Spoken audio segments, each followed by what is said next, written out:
দেখো তাকতি নাম্বার 13 এর পড়ার কায়দা এই সম্পর্কে দেখো লেখা আছে বইটা এই সম্পর্কে কিছু প্রয়োজনীয় কথা। যেমন একটা জিনিস দেখবো দাঁতের মতন আছে, কয়রকম দাঁতের মতন, তোমাদের দেখালে বুঝতে পারবে। এই যে দাঁতের মতন আছে না, এই দাঁতের মতন একে কি বলে? একে তাসদিদ। একে কি বলে? তাসদিদ।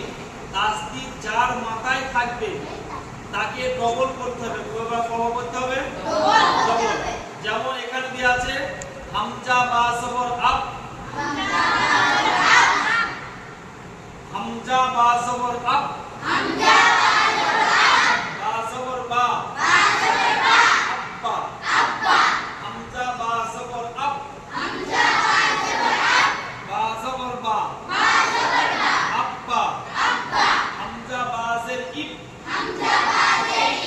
বা জবর বা, ইব্বা, হামজা বা পেশ উপ, বা জবর বা, উব্বা, আব্বা, ইব্বা, উব্বা, আব্বি, ইব্বি, উব্বি, আত্তা, ইত্তা, উত্তা, আত্তি,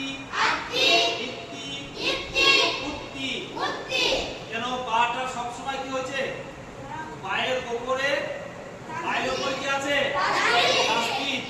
এই পায়ের উপরে তাসদিদ থাকার কারণে বাটাকে সবসময় ডবল করতে হচ্ছে। আবার দেখো লেখা আছে বইয়ে হামজা বা জবর আপ,